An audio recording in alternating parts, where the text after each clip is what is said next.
Hi കൂട്ടുകാരെ, പുതിയൊരു വീഡിയോയിലേക്ക് എല്ലാവർക്കും സ്വാഗതം. അങ്ങനെ രവിയെ കാണിച്ചും കൊണ്ടാണ് തുടങ്ങുന്നത്. രവിയാണെങ്കിൽ ഹോസ്പിറ്റലിൽ ഇങ്ങനെ ഇരിക്കുമ്പോൾ ഇന്ദ്രൻ കയറി വരികയാണ്. ഉടൻ തന്നെ രവി ഓടിച്ചില്ലാണ്. എന്നിട്ട് പറയണേ, ഇന്ദ്ര, ഞാൻ എന്നോട് വരാൻ പറഞ്ഞത് ഹർഷയുടെ ടെൻഷൻ കണ്ടിട്ടാണ്. ഹർഷ വല്ലാതെ അങ്ങ് ആയിരിക്കുന്നു. ഹർഷയ്ക്ക് യാതൊരുവിധ സമാധാനവും കിട്ടുന്നില്ല. ഹർഷയുടെ ടെസ്റ്റുകളിന്റെ റിപ്പോർട്ടൊക്കെ വന്നു. ഹർഷയ്ക്ക് ചില കോംപ്ലിക്കേഷൻ ഒക്കെ ഉണ്ട്. അത് കേൾക്കുന്ന രവിയോട് ഇന്ദ്രൻ പറയണേ, ഇതൊക്കെ ഒരു ഗർഭിണിയായ പെണ്ണിന് ഏത് ഡോക്ടറും പറയാവുന്നതേ ഉള്ളൂ. കുഞ്ഞമ്മയില്ലേ ഇവിടെ? കുഞ്ഞമ്മ ഉണ്ടായിട്ട് എന്താ കാര്യം? അവര് പഴയതല്ലേ, അവർ ഹർഷയെ ഓരോന്ന് പറഞ്ഞ് സമാധാനിപ്പിച്ചോളും എന്ന് ഇന്ദ്രൻ പറയുമ്പോൾ രവി പറയണേ, ഹർഷയ്ക്ക് ഞാൻ ഒരുവിധം സമാധാനം കൊടുക്കുന്നുണ്ട്. ഞാൻ എന്ത് പറഞ്ഞാലും അവളുടെ തലയിൽ കയറുന്നില്ല. എന്നാൽ പറയേണ്ടവർ പറഞ്ഞാൽ തീർച്ചയായും തലയിൽ കയറും. ഇത് കേൾക്കുന്ന ഇന്ദ്രൻ ഒന്ന് ഞെട്ടിയിട്ടോ. അപ്പോൾ തന്നെ ഇന്ദ്രൻ ഇങ്ങനെ ഒരുതരം ആക്കിയ നോട്ടം രവി നോക്കുന്നുണ്ട്. ഇതേ സമയം രവി, നീ എന്താ പറഞ്ഞത്? അതെ, നീ പറഞ്ഞ ഹർഷയ്ക്ക് സമാധാന വാക്കുകളാണ്. നിന്റെ വാക്കുകൾ വേദവാക്യമാണല്ലോ. അത് കേൾക്കുന്ന ഇന്ദ്രൻ, ഇതെന്താ രവി? അല്ല, നിന്നെ അവൾക്ക് ഇഷ്ടമാണ്, അതുകൊണ്ട് തന്നെ അവൾ നിന്റെ വാക്കുകൾക്ക് പ്രാധാന്യം നൽകും. പിന്നെ ഞാനും എന്റെ ഭാര്യയും കുഞ്ഞും നിനക്കൊക്കെ ഒരു ബുദ്ധിമുട്ടായോ എന്ന് ചോദിക്കുമ്പോൾ ഉടൻ തന്നെ ഇന്ദ്രൻ ഇല്ലെന്ന് പറയുന്നു കേട്ടോ. എന്ത് ബുദ്ധിമുട്ട് രവി? ഇങ്ങനെയൊക്കെ സഹായിക്കാൻ പറ്റുന്നതല്ലേ വലിയൊരു സഹായം എന്ന് പറയുമ്പോൾ ശരി, എന്നാൽ നമുക്ക് അകത്തോട്ട് ചെല്ലാം. ഇതേ സമയം കുഞ്ഞമ്മയാണെങ്കിൽ ഹർഷയോട് പറയണേ, ഹർഷേ, കാര്യമില്ലാത്ത ടെൻഷൻ വേണ്ട. പണ്ട് കാലത്തൊക്കെ പ്രസവിച്ചു കഴിഞ്ഞ ആ സമയം വൈകുന്നേരം ആകുമ്പോഴേക്കോ നെല്ല് കുത്താനും ബാക്കിയുള്ള കാര്യങ്ങൾക്കൊക്കെ പോകും. അങ്ങനെയാണ് പ്രസവം. ഇപ്പോഴത്തെ ഡോക്ടർമാർ പേടിപ്പിക്കുന്നതിൽ കൂടുതൽ നമ്മളെ പേടിപ്പിച്ചും കൊണ്ടിരിക്കും. അവരുടെ സ്വഭാവം അങ്ങനെയാണ്. അതൊന്നും ഈ ഹർഷയെ സമാധാനത്തോടു കൂടി കാണണം. അത് കേട്ട ഹർഷ പറയണേ, എനിക്ക് പേടിയാവുന്നു. എനിക്ക് എന്തൊക്കെയോ വരാനിരിക്കുന്നത് പോലെ. അങ്ങനെയല്ല കുഞ്ഞമ്മേ, എനിക്ക് എന്തൊക്കെയോ മനസ്സിന് ഒരു ഉൾവിളി പോലെ എന്ന് പറയുമ്പോൾ വാതിൽ തുറക്കുന്നു. ഹർഷയാണെങ്കിലും ഇന്ദ്രനെ കാണുമ്പോൾ ഒരുപാട് സന്തോഷമാവാണ്. തനിക്ക് വാക്കുകളില്ല. അത്രയും സന്തോഷത്തോടു കൂടി ഹർഷ ഇങ്ങനെ ഇന്ദ്രനെ നോക്കണം കേട്ടോ. ഉടൻ തന്നെ രവി പറയണേ, എന്തായാലും ഹർഷേ, ഇന്ദ്രൻ വന്നിരിക്കുന്നു. ഇത് കേട്ട നീ ഇരിക്കേ എന്ന് ഹർഷ പറയുമ്പോ പെട്ടെന്ന് ഇന്ദ്രൻ ഞെട്ടി പോകുന്നുണ്ട് കേട്ടോ. കുഞ്ഞമ്മയും രവിയും പരസ്പരം നോക്കുന്നുണ്ട്. ഈ സമയം ഇന്ദ്രൻ പറയാ, ഞാൻ ഇരുന്നോളാം. ഹർഷ, നിന്നെ കുറിച്ച് രവി എന്നോട് കാര്യങ്ങൾ പറഞ്ഞു. നീ എന്തിനെങ്ങനെ ടെൻഷൻ ആവുന്ന? സാധാരണ ഒരു പെണ്ണ് പ്രസവിക്കുമ്പോൾ ഇത്രയും ടെൻഷനുകളൊക്കെ ഉണ്ടാവും. ആ ഒരു തന്നെ നിനക്കുള്ളത്, അല്ലാതെ പ്രത്യേകിച്ച് ഒന്നുമില്ല. അപ്പൊ രവി പറയാണ്, അതെ, ഞങ്ങൾ ഭക്ഷണം ഒന്നും കഴിച്ചിട്ടില്ല ഇന്ദ്ര. ഞങ്ങൾ എന്തെങ്കിലും കഴിച്ചോട്ടെ? നിനക്ക് ഇവിടെ ഇരിക്കാൻ ബുദ്ധിമുട്ടുണ്ടോ? മനഃപൂർവ്വം രവി പുറത്തോട്ട് പോകുന്നു കേട്ടോ. ഈ സമയം അവർ രണ്ടാളും പുറത്ത് കിടന്ന ഉടനെ ഇന്ദ്രനോട് ഹർഷ പറയണേ, ഇന്ദ്ര, നീ ഇരിക്കേ. രവിയേട്ടന്റെ കാലിൽ വീണ് മാപ്പ് പറയാനാണ് എനിക്ക് തോന്നുന്നത്. അദ്ദേഹം എനിക്കും കുഞ്ഞിനും കേടുന്ന് ഓടുന്നത് കാണുമ്പോൾ ഇന്ദ്ര, എനിക്ക് എന്റെ മനസ്സിനോട് കുറ്റബോധം തോന്നുന്നു. നിന്റെ കുഞ്ഞിനെ ഞാൻ വയറ്റിലിട്ട് അദ്ദേഹത്തിനോട് വലിയൊരു തെറ്റ് ചെയ്യുന്നത് പോലെ. അതുകൊണ്ട് ഞാൻ എല്ലാ തെറ്റുകളും അദ്ദേഹത്തിനോട് തുറന്നു പറഞ്ഞാലോ? അത് കേൾക്കുന്ന ഇന്ദ്രൻ, നിനക്കെന്താ ഭ്രാന്ത് പിടിച്ചോ? നീ എന്താ പൊട്ടത്തരം പറയുന്നത്? നീ പൊട്ടത്തരം ഓരോന്ന് വിളിച്ചു പോവാതെ നീ അത് പറഞ്ഞു കഴിഞ്ഞാലായിരിക്കും ഒരുപക്ഷെ രവി നിന്നെ ചാടിക്കടിക്കുക. ഇതേ രൂപത്തിൽ അങ്ങ് പോയാൽ മതി. വെറുതെ ആവശ്യമില്ലാത്ത പ്രശ്നങ്ങൾ ഉണ്ടാക്കേണ്ട.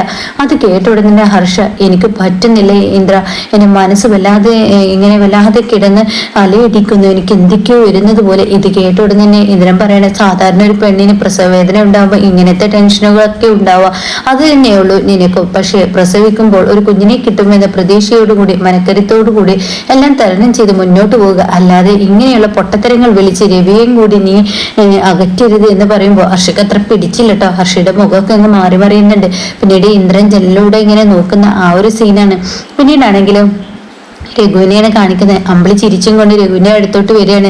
ഇതേ സമയം, നിനക്കെന്താടി യാതൊരുവിധ ടെൻഷനും ഇല്ലല്ലോ? ഞാനെന്തിനു ടെൻഷൻ അടിക്കാം?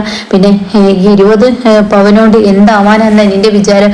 പണയത്തിന് പോലും പറ്റില്ല. അങ്ങനെയുള്ള 20 പവൻ കിട്ടിയിട്ട് നമുക്ക് എന്ത് കാര്യം?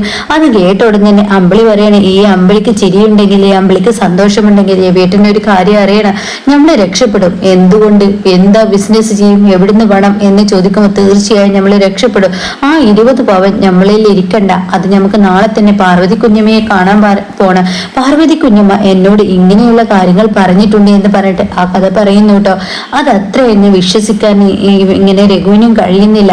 എന്നാൽ ഈ സമയം ഇപ്പുറത്ത് ദയാണ് കാണിക്കുന്നത്. ദയ ഇങ്ങനെ അടിച്ചു വരുന്ന സമയത്ത് വാസന്തി വന്നിരിക്കാണ്. ദയെ, നിന്റെ വീട്ടിൽ നിന്ന് നിനക്ക് കാര്യമായ സ്വർണ്ണമൊക്കെ കിട്ടിയിട്ടുണ്ടെന്ന് പറഞ്ഞു ഞങ്ങൾക്കൊന്നും കാണിച്ചു തന്നില്ലല്ലോ. അപ്പൊ ദയ പറയാ, ശരി വാസന്തി ചേച്ചി, ഞാൻ അപ്പൊ കൊണ്ടുവരാം. അപ്പോഴേക്കും വാസന്തി അനിതയുടെ അടുത്തോട്ട് പോയിരിക്കാണ് കേട്ടോ. എന്നിട്ട് എന്നിട്ട് അനിതയോട് പറയണേ ഈ തേക്ക് കാര്യമായ സ്വർണ്ണം എന്തൊക്കെയാ കിട്ടിയിരിക്കുന്നെന്ന് പറയുന്നു, അത് സത്യം തന്നെയാണോ, അതിനെന്തെങ്കിലും സത്യമുണ്ടോ? ഉടൻ തന്നെ അനിത പറയണ കിട്ടിയിട്ടുണ്ട്, 20 പവനൊക്കെ ഉണ്ടോ? ആ 20 പവനുണ്ട്, എനിക്കും തോന്നുന്നില്ല അവള് വെറുതെ കള്ളം പറയുന്നത്, 5-6 പവനുണ്ടാവും അത്ര തന്നെ എന്ന് പറയുമ്പോ അല്ല, അവർക്ക് അവരുടെ വീട്ടിൽ നിന്ന് കാര്യമായി തന്നെ കിട്ടിയിട്ടുണ്ട്. ഇത് പറയുമ്പോ ദയ വാസന്തിയേച്ചി എന്ന് പറഞ്ഞ് ഇങ്ങനെ വിളിക്കുന്നു കേട്ടോ. അപ്പോഴേക്കും വാസന്തി അപ്പുറത്തോട്ട് ചെല്ലാണ്. അപ്പൊ ദയ പറയണേ എന്റെ വീട്ടിൽ നിന്ന് കിട്ടിയ ആഭരണങ്ങളാണ് ഇതെന്ന് പറഞ്ഞ് ദയ അവർക്ക് മുന്നിൽ ഇങ്ങനെ കാണിച്ചു കൊടുക്കുമ്പോ അയ്യോ എന്തൊരു ഭംഗിയുള്ള പോലെ, എന്ത് രസമായി, എന്നിവരെ കണ്ടിട്ടില്ല, അങ്ങനെ ഇങ്ങനെ എന്നൊക്കെ പറഞ്ഞ് വാസന്തി ഇങ്ങനെ പറയുമ്പോ രാമനാഥൻ ആ വഴി കടന്നു വരുന്നു കേട്ടോ. അപ്പൊ രാമനാഥൻ ദയയുടെ നേർക്ക് അങ്ങനെ ചൂടാവണ്. സാമർത്ഥ്യത്തോടു കൂടി അനന്തം മാഷിന്റെ ഈ സ്വത്തും കൈക്കലാക്കിയില്ലേ. അത് കേൾക്കുന്ന ദയ പറയാണ് ഇത് ഞങ്ങൾക്കും കൂടി അവകാശമുള്ളതല്ലേ, അവകാശത്തിന്റെ കണക്ക് പറയുകയാണെങ്കിൽ 5 മക്കളെയും 5 തരത്തിലാണ് അനന്തമാഷ് കെട്ടിച്ചു വിട്ടത്, ആ കണക്കൊക്കെ മറന്നുപോയോ? പിന്നെ എന്താ ഇങ്ങനെയൊക്കെ സംസാരിക്കുന്നത്? ഇങ്ങനെയൊന്നും കണക്ക് പറഞ്ഞിട്ടല്ലല്ലോ മാഷ് മഷീന്റെ മക്കളെ വളർത്തിയത്. ആ പാവത്തിന്റെ കയ്യിലിരിക്കുന്ന ഈ സ്വർണം പോലും പിരിച്ചു വാങ്ങിയില്ലേ. അത് കേൾക്കുന്ന ദയ പറയാണ് അച്ഛാ ഞങ്ങൾക്ക് അവകാശപ്പെട്ടതല്ലേ ചോദിച്ചോളൂ. അപ്പോഴേക്കും അവിടോട്ട് ധനം കയറി വരികയാണ്. ആഹാ ഇത് കൊള്ളാലോ, ഇത് കണ്ടോ മനുഷ്യ, ഇത് ദയയുടെ വീട്ടിൽ നിന്ന് കിട്ടിയത് അത്ര, ദയക്ക് 20 പവൻ അവളുടെ അമ്മയുടെ സ്വത്താണ് അത്ര എന്നൊക്കെ പറഞ്ഞ് വാസതി ദയയുടെ ധനജന്റെ കയ്യിൽ കൊടുക്കുമ്പോ ഉടൻ തന്നെ ധനജൻ അത് എടുത്തു നോക്കി, അയ്യോ ഇത് എന്തോന്ന് സ്വർണമാണ്, ഇത് മാറ്റില്ലാത്ത സ്വർണമാണ്, പഴയ കാലത്ത് ചെമ്പ് കൂട്ടി ഉണ്ടാക്കുന്ന സ്വർണമാണ്, ഇത് നിങ്ങൾ വിചാരിക്കുന്ന വിലയൊന്നും കിട്ടില്ല, ഒരു വിലയും കിട്ടാത്ത സ്വർണമാണ് എന്ന് പറയുമ്പോൾ ദയക്കൊക്കെ ദേഷ്യം പിടിച്ചു കൂട്ടോ. അപ്പോഴേക്കും ദയ നിങ്ങളെ വേണമെങ്കിൽ മാറ്റി കിട്ടിയാൽ മതി, അല്ല ഞാനിത് കളിയാക്കാൻ പറഞ്ഞതല്ല, എന്നും പരിഹസിക്കുന്നത് പോലെ പറഞ്ഞതല്ല, ഞാൻ കാര്യമായി തന്നെ പറഞ്ഞു, നിങ്ങൾ എങ്ങനെ പറഞ്ഞാലും ശരി എനിക്ക് കിട്ടിയ സ്വർണം ഞാൻ വിൽക്കാനും പോകുന്നില്ല, മാറ്റി നോക്കാനും പോകുന്നില്ല. അപ്പൊ ധനം പറയുന്നുണ്ട് ദയേ ഇത് മാറ്റി നോക്കിക്കോ, ഇത് ചെമ്പാണ് എന്ന് പറയുന്നുണ്ട് കേട്ടോ. അപ്പോഴും ദയ പറയണേ ഇത് മാറ്റി നോക്കണ്ട എന്നും പറഞ്ഞ് ദയ സ്വർണ്ണാഭരണങ്ങൾ എടുത്തു പോകുമ്പോ കഷ്ടമുണ്ട്, ഒത്തിത്തിരിപ്പുണ്ടാക്കാൻ മാത്രം ഒരു ജന്മം എന്നും രാമനാഥൻ പറഞ്ഞു പോകുമ്പോ ഉടൻ തന്നെ ഈ സ്വർണം ഒന്നും നേരാവണ്ണം കാണാൻ പോലും പറ്റാത്ത ദേഷ്യത്തിൽ വാസന്തി പറയണേ എന്തിനാ മനുഷ്യൻ നിങ്ങൾ ഒത്തിത്തിരിപ്പുണ്ടാക്കിയത്, നിങ്ങൾ എന്തിനാ ആവശ്യമില്ല, എല്ലാം എന്റെ വാസന്തി ഞാൻ സത്യമായിട്ട് നേര് പറഞ്ഞതാണ്, ആ സ്വർണം മാറ്റില്ലാത്ത മാറ്റി കുറഞ്ഞ സ്വർണമാണ്, അത് ചെമ്പാണ് എന്ന് വിളിച്ചു പറയുമ്പോൾ നിങ്ങളത് പോയ നിങ്ങളുടെ പണിയൊക്കെ പോയി എന്നെ നമുക്ക് അകത്തോട്ട് പോവാമെന്ന് പറഞ്ഞ് അകത്തോട്ട് വിളിച്ചു കൊണ്ടുപോകുന്നു കേട്ടോ. പിന്നീടാണെങ്കിലോ വിനയനെയാണ് കാണിക്കുന്നത്.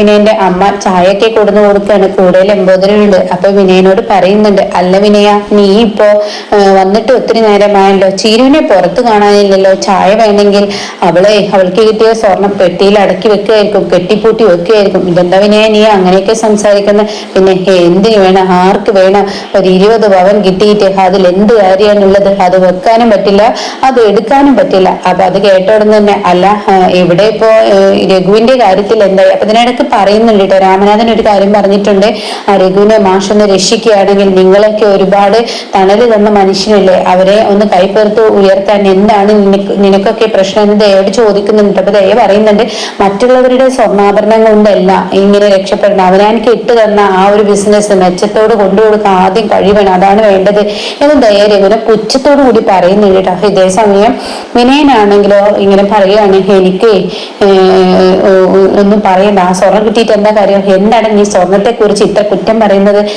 സ്വർണം എന്ന് പറയുന്നല്ല ഒരു ഫംഗ്ഷന് പോകുമ്പോഴൊക്കെ അവൾക്ക് അവളുടെ കഴുത്തിൽ കെട്ടാനും കുഞ്ഞുങ്ങൾക്ക് കെട്ടാനൊക്കെ ഉള്ളത് നല്ലത് തന്നെയല്ലേ, ഓ ഭയങ്കര കാര്യമായി എന്നിങ്ങനെ വിനയം പറയുന്നു കേട്ടോ. ഇതേ സമയം ലംബോദരൻ പറയണേ അല്ല ഇപ്പൊ ഈ 5 മക്കൾക്ക് പങ്കിടാനുള്ള തീരുമാനം അത് പെട്ടെന്നുണ്ടായതാണല്ലോ.